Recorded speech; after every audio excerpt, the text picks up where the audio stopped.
பணம் தேடி தருவது கல்வி அல்ல. உலகத்தில் உள்ள மிகப்பெரிய பணக்காரர்கள் லிஸ்ட் எடுங்க. எத்தனை பேர் படித்தவர்கள்? பணம் தருவதற்கு கல்வி தேவையில்லை. பணம் சம்பாதிப்பதற்கு கல்வி தேவையில்லை. அது நீங்கள் ஏற்றுக்கொள்வீர்கள். இங்கே நிறைய பிஸ்னஸ் ஃபீல்டில் உள்ளவர்கள் இருக்கிறீர்கள், பணத்தை பற்றி நிறைய படித்தவர்கள் இருக்கிறீர்கள். இந்த பணம் சார் உளவியல் என்று புத்தகம் எல்லாம் எழுதியிருக்கிறார்கள், வாசித்திருப்பீர்கள். அப்போ பணம் சம்பாதிப்பதற்கு கல்வி ஏன் டாக்டர் ஆகணும்? பணம் சம்பாதிக்கிறது. ஏன் என்ஜினியர் ஆக வேண்டும்? ஏன் அக்கவுண்டன்ட் ஆக வேண்டும்? அப்ப கல்வி என்பது வாழ்வதற்கு. ஆனால் இன்றைய கல்வி முழுக்க முழுக்க எப்படி ஆக்கப்பட்டுட்டு? பணத்தை அடிப்படையாக கொண்ட கல்வி. இது நவீன கல்வி முறையில் இருக்கிற ஒரு பெரிய பிரச்சனை. அதே போல இப்ப இந்த ரெண்டும், குளோபலைசேஷன் அதனுடைய அடுத்த கட்டம் பணத்தை அடிப்படையாக கொண்ட கல்வி, அதனுடைய அடுத்த சிக்கல் என்ன? இஸ்லாமிய விழுமியங்களோடு ஒத்துப்போகாது. எப்போது துன்யா முன்னிலைக்கு வருகிறதோ, உலகம் முன்னிலைக்கு வருகிறதோ, அங்க தீன் பின்னுக்கு தான் போகும். உலகத்திற்காக அதான் ரசூலுல்லாஹி சொன்னார், தஇஸ அப்துத் தீனார் வ தஇஸ அப்துத் திர்ஹம். தீனார் திர்ஹத்திற்கு அடிமைப்பட்டவன் அழிந்து விட்டான், நாசம் அவனுக்கு. அப்ப தீனார் திர்ஹம், காசு பணம் என்கிற மைண்ட் செட் வந்துட்டாலே எத்திக்ஸ் அவனிடத்துல எதிர்பார்க்க முடியாது, தீனை அவனிடம் எதிர்பார்க்க முடியாது. அப்ப இந்த நிலை இன்றைய நவீன கல்வி முறையில் இருப்பதை நம்ம பார்க்க முடிகிறது. அன்புள்ள சகோதர சகோதரிகளை, இப்படியான ஒரு பின்னணியில் இன்றைக்கு நம்ம என்ன சேலஞ்சஸ் நமக்கு இந்த கல்வியால் ஏற்படுது என்றால், நம்முடைய பிள்ளைகள் இஸ்லாமிய அகீதாவுக்கு எதிரான சிந்தனைகளோடு ஸ்கூல்ல இருந்து வராங்க, காலேஜில் இருந்து வராங்க, யூனிவர்சிட்டியிலேருந்து வராங்க.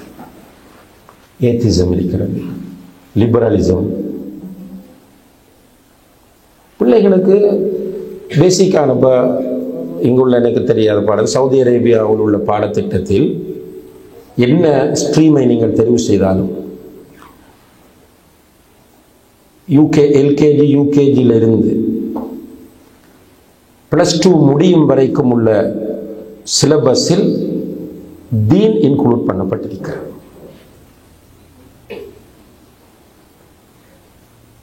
ரைட். இப்போ ஸ்ரீலங்காவிலையும் கூட அல்ஹம்துலில்லாஹ் அப்படி ஒரு வாய்ப்பை அல்லாஹு தஆலா அங்கே வைத்திருக்கிறான். துஆ செய்து கொள்ளுங்க, அது மாறக்கூடாது. கிரேட் 1 ஓ லெவல் என்று சொல்லக்கூடிய 10th அங்கே 11th வரைக்கும் ரிலீஜியஸ் சப்ஜெக்ட் கம்பல்சரி. அழகான ஒரு சிலபஸ் இருக்கிறது. ரைட். +2 இஸ்லாம் என்ற ஒரு பாடத்தை எடுக்க முடியும். ஆர்ட்ஸ் ஸ்ட்ரீமில் இஸ்லாம் என்ற ஒரு பாடம் எடுக்கலாம், அல்லது இஸ்லாமிய நாகரிகம் என்று சொல்லக்கூடிய ஒரு பாடம் இருக்கிறது, அரபிக் ஒரு பாடம் இருக்கிறது, எல்லாம் எடுக்கலாம். இருந்தாலும் இந்த டீச்சர்ஸ் எப்படி மாறுறாங்கன்னு கேட்டால், விஷன் இல்லாத டீச்சர்ஸ். இந்த கல்வி முறை இப்போ உலகமே குளோபலைசேஷனுடைய தாக்கம் பொருளாதாரம். அப்போ அந்த பொருளாதார நுகர்வு கலாச்சாரம் மேலோங்கியதனால் ஆசிரியர்களுக்கு கொடுக்கப்படக்கூடிய சம்பளம் போதாது என்பதனால் ஆசிரியர்கள் ஸ்ட்ரெஸ்ஸாக இருக்கிறார்கள். அப்போ அவர்களுக்கு ஒரு விஷன் இல்லை. எனவே நல்ல சிலபஸ் கையில் இருந்தாலும் பிள்ளைகளுக்கு நல்ல கல்வியை கொடுக்கக்கூடிய மனநிலை அவர்களிடம் மிக குறைவு. நல்லவர்களும் விஷனோடு வேலை செய்கிறவர்களும் இருக்கிறார்கள். இருந்தாலும் பெரும்பாலானவர்களுடைய நிலை இந்த நிலையாக நமக்கு தெரியும். அது இந்தியாவிலேயும் டீச்சர்ஸுக்கு குறைந்த சம்பளம், ஸ்ரீலங்காவிலேயும் குறைந்த சம்பளம், சில நாடுகளில் ஆகக்கூடிய சம்பளம் டீச்சர்ஸுக்கு தான் கொடுத்தீங்க. ஏன்னா அவர்கள் தான் ப்ரொடியூசர்ஸ்.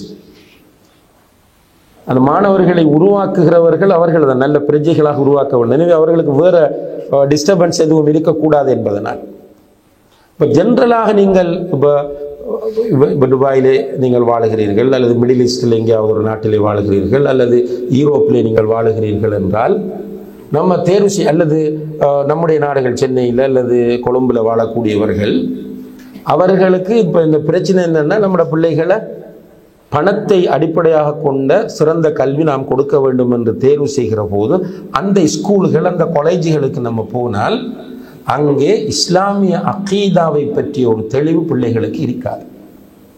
சில நேரம் அதில் படித்துட்டு வரக்கூடிய பிள்ளைகள் ஏத்திஸ்டாக இருப்பாங்க, அல்லது ஒரு லிபரலான சிந்தனை உள்ளவர்களாக இருப்பார்கள். இது ஒரு சேலஞ்ச்.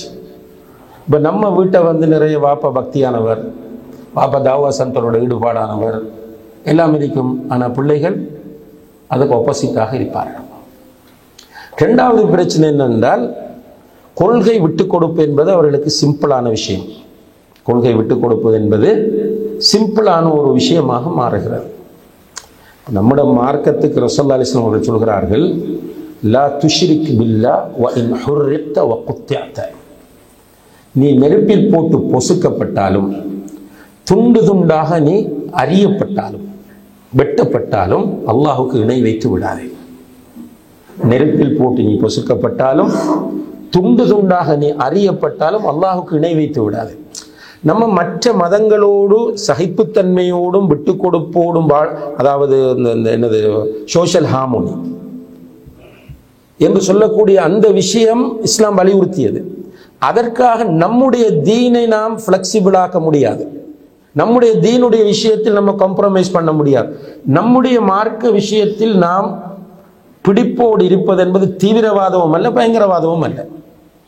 அவரவருடைய மதத்தை பின்பற்றுகிற சுதந்திரம் எல்லோருக்கும் இருக்கிறது. இஸ்லாத்திலும் கூட லா இக்ராஹ ஃபித்தீன், மார்க்கத்தில் நிர்பந்தம் கிடையாது என்றுதான் சொல்கிறது. ஆனால் நான் ஏற்றுக்கொண்ட மார்க்கத்தை விட்டு கொடுப்பது என்பது மிக பிழையான ஒரு விஷயமாகும். மிக பிழைன்ற சாதாரணமான பிழைல்ல, ரித்தத்தாகும். இப்போ இன்றைய நவீன கல்வி முறையில் உள்ள ஸ்கூல்கள், காலேஜுகளில் நம்ம போனோம் என்றால் எல்லா ஃபங்க்ஷன் நடக்கும், எல்லாத்திலையும் எல்லா பிள்ளைகளும் பார்ட்டிசிபேட் பண்ண வேண்டிய ஒரு சூழல் உருவாகிறது. இப்போ அவங்கள்ட்ட என்ன வருது என்றால் லிபரலிசம் வருகிறது. எல்லாரோடையும் சேர்ந்து போகலாம், கிறிஸ்மஸும் கொண்டாடலாம், என்னது தீபாவளியும் கொண்டாடலாம், பொதுவாக ரம்ஜான் ஃபெஸ்டிவல் வந்து அதுவும் கொண்டாடலாம். அது அவர்களுடைய மார்க்கம் எப்படி வழிகாட்டுதோ அப்படி அவங்க நடந்துக்கட்டும், அது நமக்கு பிரச்சனை இல்லை. ஆனால் நம்முடைய மார்க்கம் என்ன சொல்லுது என்றால், மன் தஷப்பஹ பிகௌமின் ஃபஹுவ மின்ஹும். பிற மத கலாச்சாரத்துக்கு ஒருவன் ஒப்பானால் அவர்களை அவன் சார்ந்தவன். நம்முடைய விழுமியங்கள், நம்முடைய கொள்கை கோட்பாடுகளை நம்ம தனித்துவமாக பின்பற்ற வேண்டும். ஆனால் இன்றைய கல்வி முறையால் அது ஒரு பெரிய சவாலாக மாறியிருக்கிறது. அடுத்தது இபாதத்துக்கள் ஃபுல்லா உதாசீனம். தொழுறதுக்குரிய வசதி நிறைய இடங்கள்ல இல்லை. தொழுகை நேரம் குறிக்கப்பட்ட கடமையாகும். யாருக்கு?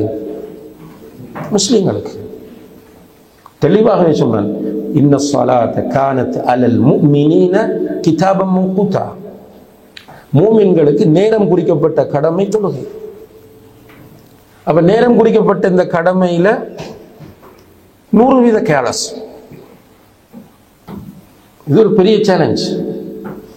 இப்ப சின்ன வயசுல இருந்து பிள்ளைகளை தொலை பழக்குங்கன்று சொல்றாங்க. அப்படி தரபியா கொடுத்தாங்க. பருவ வயது அடைந்தா பிள்ளைகள் கண்டிப்பாக தொழுகையாக வேண்டும், வக்துக்கு தொழ வேண்டும். கல்வியை அடிப்படையாக வைத்து தொழுகை ஜம்மு செய்ய முடியுமா? முடியாது. கல்வியை ஸ்கூலுக்கு போறதை காரணமாக வைத்து நம்முடைய தொழுகையை ஜம்மு செய்ய முடியாது. பிள்ளைகள் ஜம்மு செய்கிற மைண்ட் செட்லேயும் இல்லை. வீட்டை சில நேரம் தாய் கொஞ்சம் ஸ்ட்ரிக்டான தாயாக இருந்தால் வீட்டை தொழுவிப்பாங்க. சில ஸ்கூல் டைம் லுஹர் அசர் ரெண்டையுமே எடுக்கும். அப்படி ரெண்டு நேரமும் போயிட்டு அந்த பிள்ளைகளுக்கு லுஹர் அசர் என்பது இல்லை. அடுத்தது இந்த கல்வி முறை என்பது எக்ஸாம் ஓரியன்டட். பணத்தை எப்படி அடிப்படையாக வைத்திருக்கோ அது மாதிரி பரீட்சையை அடிப்படையாக வைத்தது. இந்த கல்வி முறையால் என்ன நடக்குதுன்னால் மாணவர்கள் டயர்டாக்கப்படுகிறார்கள். சுப்ஹானல்லாஹ், சில நாடுகள் நீங்க போய் பார்த்தீங்கன்னு சொன்னால் அந்த நாடுகளில் கிரேட் 5 வரைக்கும் பிள்ளைகளுக்கு இந்த ஃபார்மல் எஜுகேஷன் இல்லை.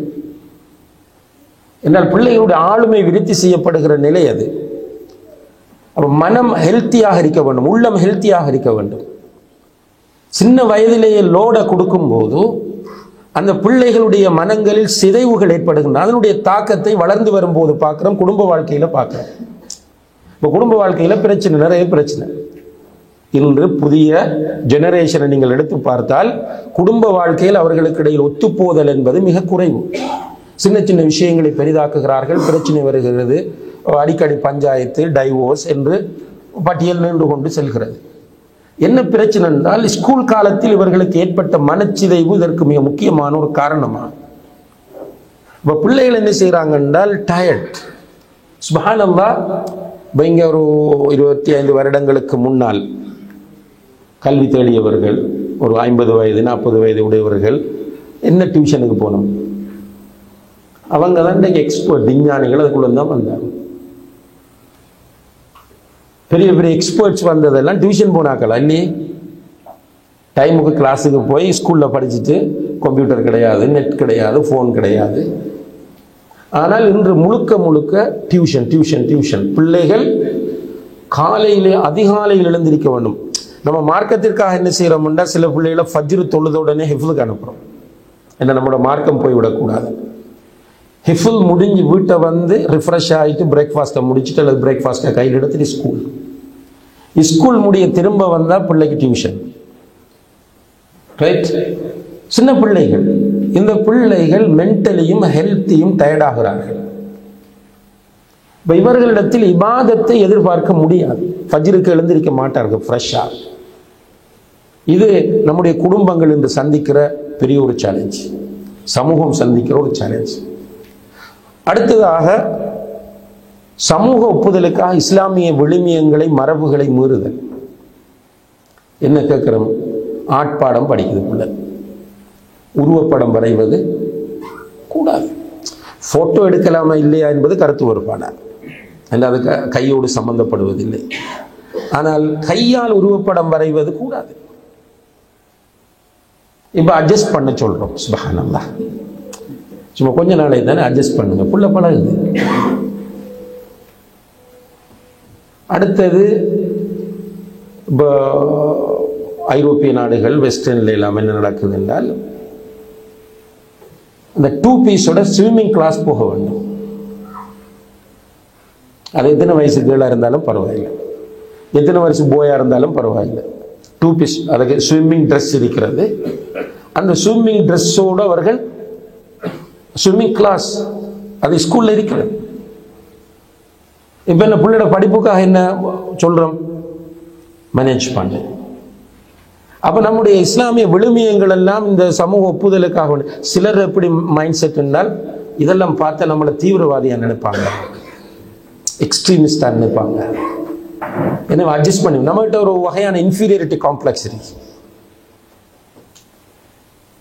ஆனா இன்ஃபீரியாரிட்டி காம்ப்ளெக்ஸ் இல்லாம ரெஸ்பெக்ட்ஃபுல்லா வாழ வேண்டியவர்கள் மூமின்கள் என்று அல்லாஹ்வில் நம்பிக்கை வைத்திருக்கிறோம்.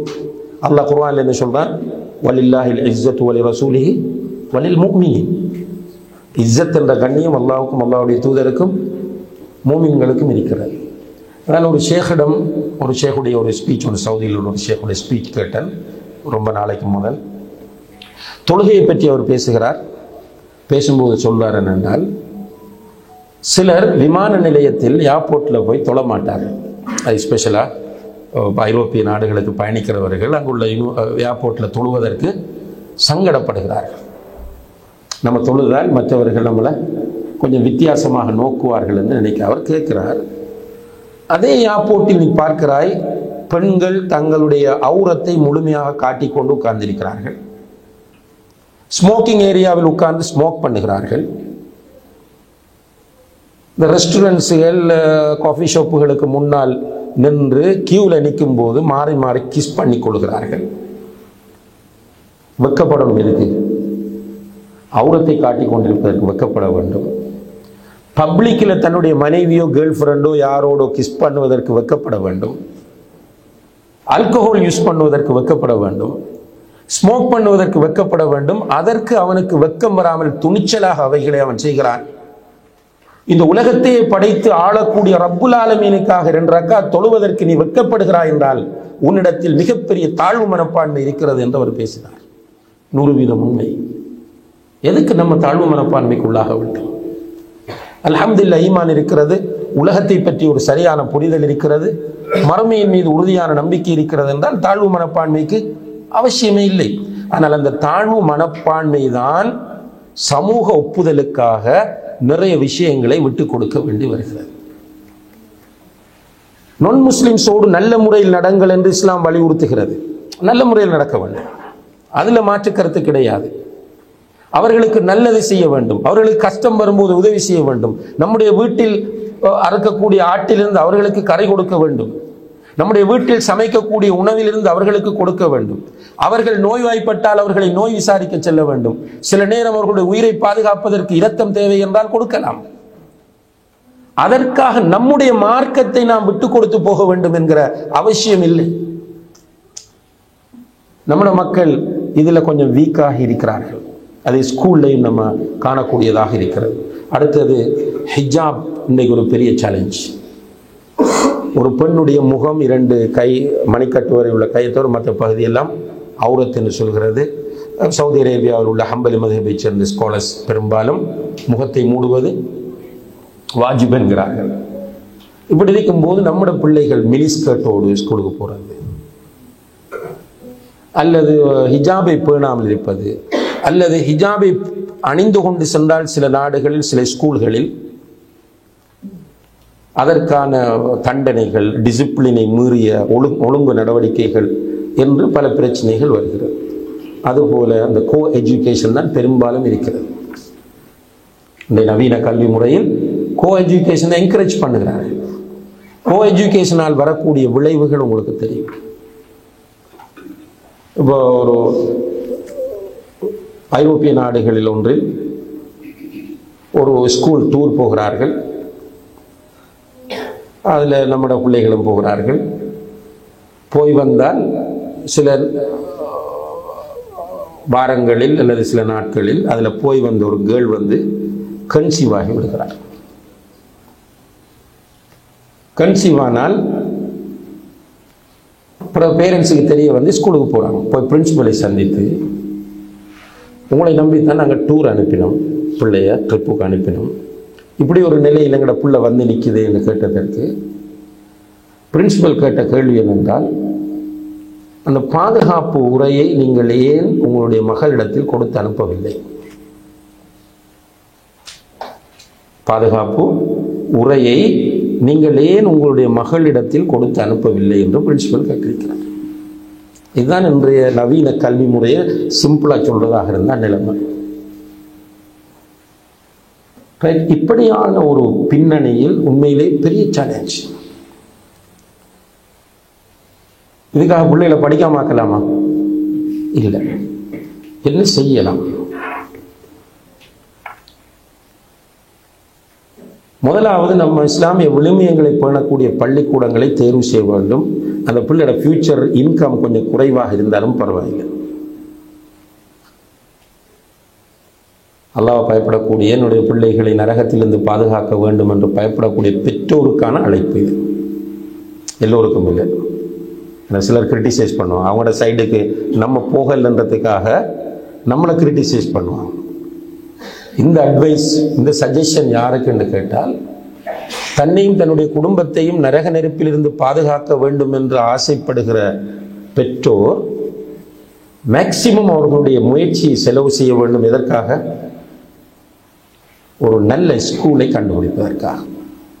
நம்முடைய விழுமியங்களை பேணி நடக்கக்கூடிய இபாதத்துகளை செய்கிறதுக்கு, அடுத்தது பிள்ளைகள் ஒரு நாஸ்திக சிந்தனைக்கு தள்ளப்படாமல் மார்க்க, அதாவது ஆன்மீகத்தை பேணி நம்முடைய அகீதாவில் இருக்கக்கூடிய முறையிலான ஸ்கூல்கள் இருந்தால் அதுக்குத்தான் ப்ரையாரிட்டி கொடுக்கணும். சில நேரத்தில் ஃபீஸ் கூட இருந்தாலும் பரவாயில்லை, அல்லது கொஞ்சம் டிஸ்டன்ஸ் கூட இருந்தாலும் பரவாயில்லை, அல்லது படித்தால் பிள்ளைக்கு ஃபியூச்சரில் பெரிய அளவு ஆப்பர்ச்சுனிட்டிஸ் இருக்காது என்றாலும் பரவாயில்லை. அப்படியான ஸ்கூல்களுக்கு முதலிடம் கொடுத்தா இந்த சேலஞ்சிலிருந்து ஓரளவு நம்மை நாம் பாதுகாத்து கொள்ளலாம். ரெண்டாவது, இவ்வாறான இடங்களில் இருக்கக்கூடிய இந்த நவீன கல்வி முறைகளோடு மஸ்ஜிதுகள், தாவா சென்டர்கள் தங்களை எம்பவர் பண்ண வேண்டும், டெவலப் பண்ண வேண்டும்.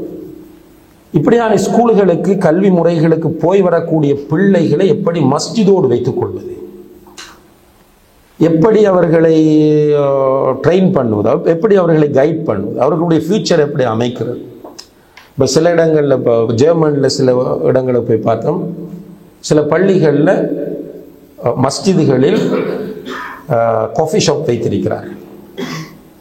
அதே போல் விளையாடுவதற்கு தேவையான சில கேம்ஸுகள் அங்கே செட் பண்ணி வைத்திருக்கிறார். இப்போ பிள்ளைகள் என்ன பண்ணுறாங்கன்னு கேட்டால், ஸ்கூல் முடிஞ்சிட்டு மஸ்ஜிதுக்கு வருவாங்க. எதுக்கு வராங்க? காஃபி ஷாப்பில் என்ஜாய் பண்ணுறதுக்கும் அந்த கேம்ஸை விளையாடுறதுக்கும் விளையாடி கொண்டிருக்கும் போது அதான் சொல்லும். அதான் சொன்னால் எப்படியோ பள்ளிக்கு போகணும். அப்போ அந்த பிள்ளைகள் இயல்பாக மஸ்ஜிதுக்கு போகக்கூடிய செட்டப். அல்ஹம்துலில்லாஹ் நிறைய செலவழித்து ஐரோப்பிய நாடுகளில், வெஸ்டர்னில் இந்த முயற்சிகள் நிறைய நடக்கிறது. ஆனால் கவலை என்னென்னா, நம்ம நாடுகளில் தாவா சென்டர்களும் மஸ்ஜிதுகளும் இன்னும் 40 வருடங்களுக்கு முன்னால் உள்ள நிலையில் தான் இருக்கின்றன. அதற்கு சில நேரங்களில் பொறுப்பில்லாத தலைவர்கள், நிர்வாகிகள் ஒரு காரணமாக இருக்கலாம். பள்ளி அல்லாஹ்வுடைய வீடு, ஒரு சமுதாயத்தை தலைமை தாங்குகிற இடம் மஸ்ஜித். அதனால மதீனாவுக்கு போய் ஒரு சமூகத்தை உருவாக்குறதுக்கு முதல் ரசூலுல்லாஹி அலைஹி வஸல்லம் என்ன பண்ணினாங்க?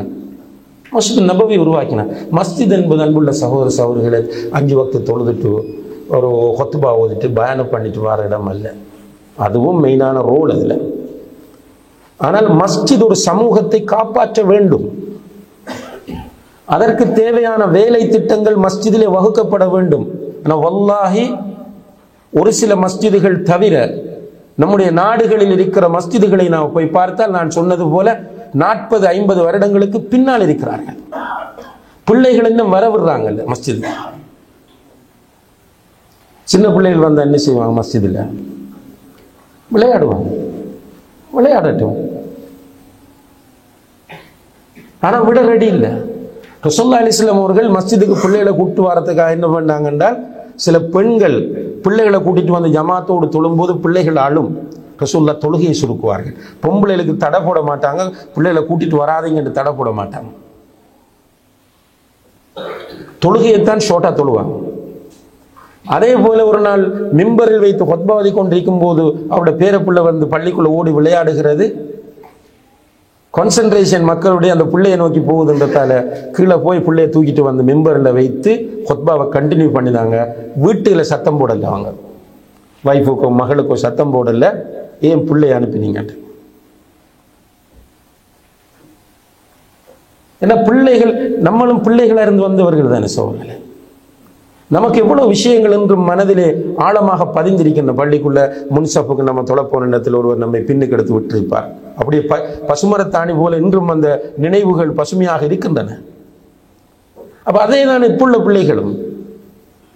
அவர்கள் மஸ்ஜிதுக்கு வரக்கூடிய செட்டப் உருவாக்கப்பட வேண்டும். மஸ்ஜிதில் அவர்களுக்கு ஒரு பிளே கார்னர் இருக்க வேண்டும்.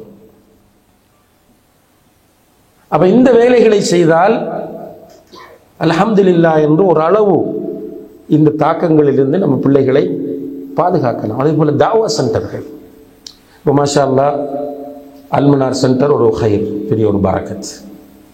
அதில் இருக்கக்கூடிய தமிழ் விங் உங்களுக்கு ஷக்கீல் பாய் அறிவித்தார். ஒரு கிட்ஸுக்கான ஒரு சீரா ப்ரோக்ராம் ஒன்று செய்கிறதுக்கு நாங்கள் பிளான் பண்ணுறோம். இது போல் இன்னும் நிறைய பண்ண வேண்டும். டீச்சர்ஸை பலப்படுத்த வேண்டும்.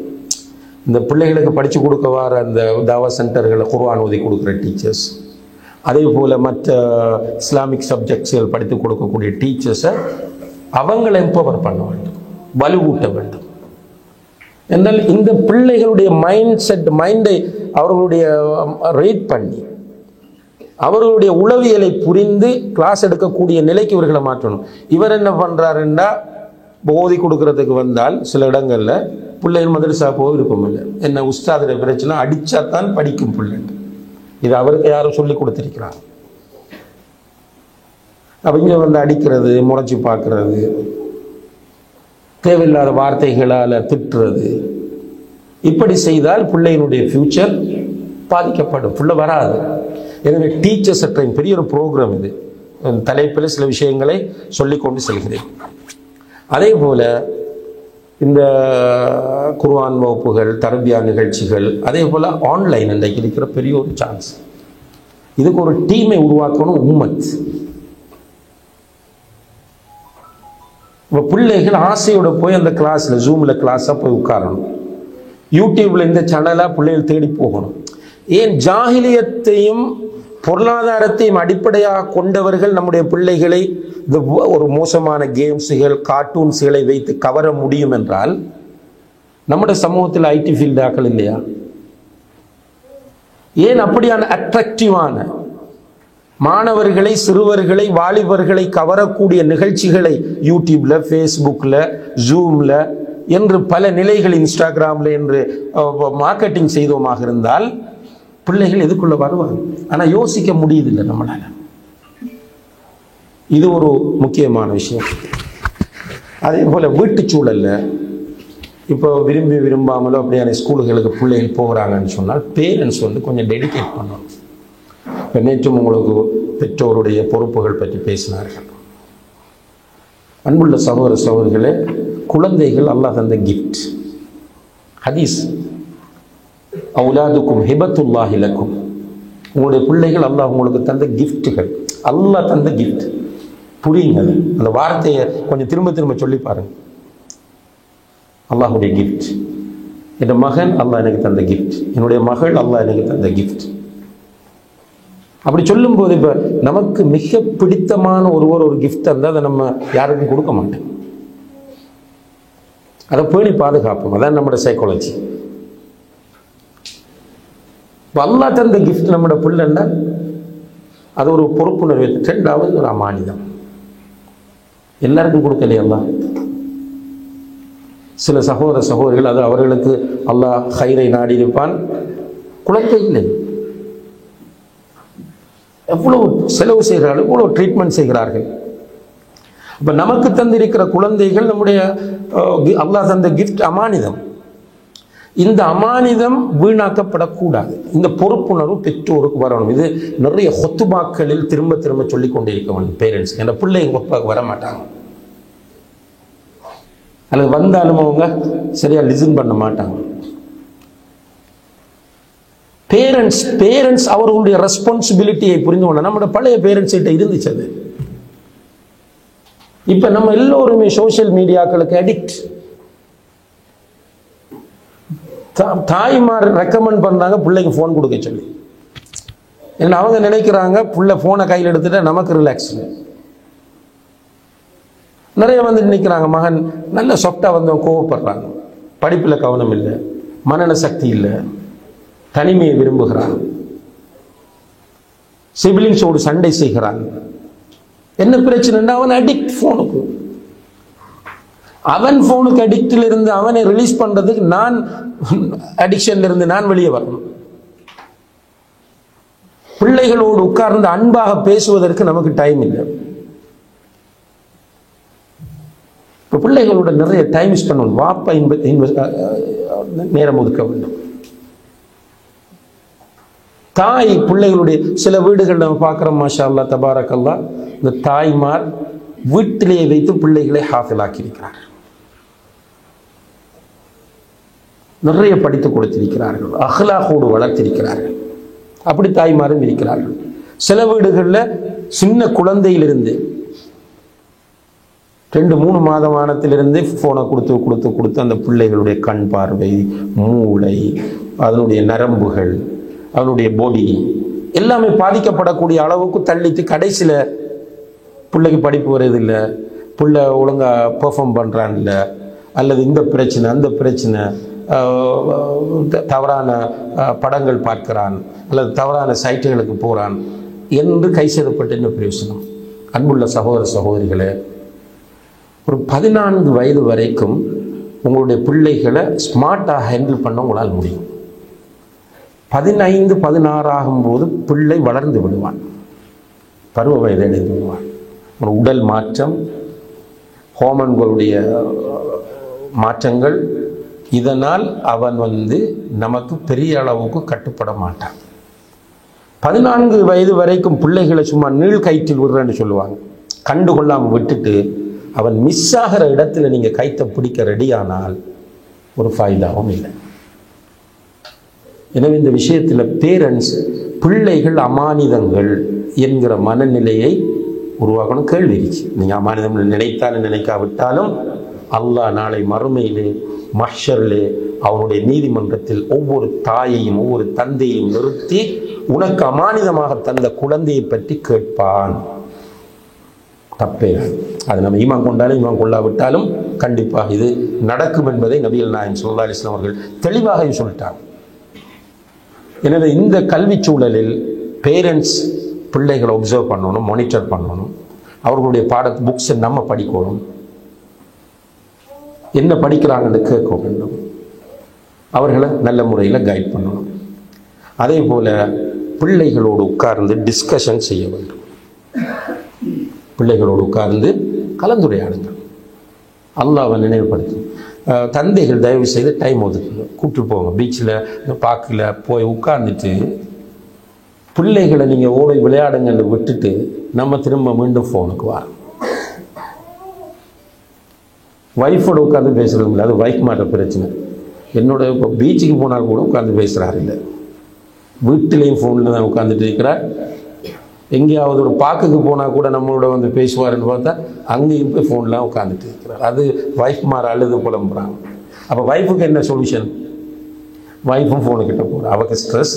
எனவே ஒய்ஃபும் ஃபோனில். கடைசியில் பிள்ளைகள் அப்படியே சீரடையலாம். என்ன, நான் பீச்சுக்கு கூட்டி போகிறேன், பார்க்க கூட்டி போகிறேன், இதெல்லாம் சொல்லுவார். கவுன்சிலர்கிட்ட போய் உட்காரும்போது நான் பிள்ளைகளை பீச்சுக்கு கூட்டி போகிறேன், பார்க்க கூட்டி போகிறேன், ரெஸ்டாரண்ட்டு பார்க்க கூட்டி போனேன், பீச்சுக்கு கூட்டி போனேன், ரெஸ்டாரண்ட் கூட்டி போனேன், பிள்ளையோட உட்காந்து பேசினேன். பிள்ளையோட பிரச்சனை என்னன்னு கேட்டேன், எது பிள்ளைக்கு பிடிக்கும் எது பிடிக்காதுன்னு பிள்ளைகளுடைய வாயினால் அறிந்து உனக்கு நுழைஞ்சிருக்கு. வைஃப் சொன்ன நுழைஞ்சிருக்கலாம். எனக்கு ஆஸ் எ ஃபாதர் எனக்கு தெரிய வேண்டுமே, என்னுடைய மகளுக்கு இது பிடிக்கும் பிடிக்காது, என்னுடைய மகனுக்கு இது பிடிக்கும் பிடிக்காது என்று ஒரு வாப்பா ஒரு தந்தை என்கிற வகையில் எனக்கு தெரிய வேண்டும். எனவே பிள்ளைகளோடு நம்ம நிறைய கலந்துரையாடல்களை வைத்து பிள்ளைகளை சரியாக கைட் பண்ணினால் ஓரளவு இந்த சவால்களை எதிர்கொள்ள முடியும். எனவே எல்லாம் வல்ல அல்லாஹ் ஜல்ல ஷானஹு தஆலா நமக்கு அன்பளிப்பாகவும் அமானிதமாகவும் தந்த இந்த குழந்தைகளை சரியான முறையில் நாம் வளர்த்து அவர்களை ஒரு நல்ல பிரஜையாக ஆக்கி நாளை மறுமையிலே நமக்காக வேண்டி இந்த உலகத்தில் நமக்காக நிறைய துஆ செய்யக்கூடியவர்களாகவும் நாளை மறுமையிலே நாம் சுவர்க்கத்துக்கு போவதற்கு காரணமானவர்களாகவும் அவர்களை எல்லாம் வல்ல அல்லாஹ் தஆலா ஆக்கி அருள்வானாக. வ ஆகிரு தஅவானா அல்ஹம்துலில்லாஹி ரப்பில் ஆலமீன்.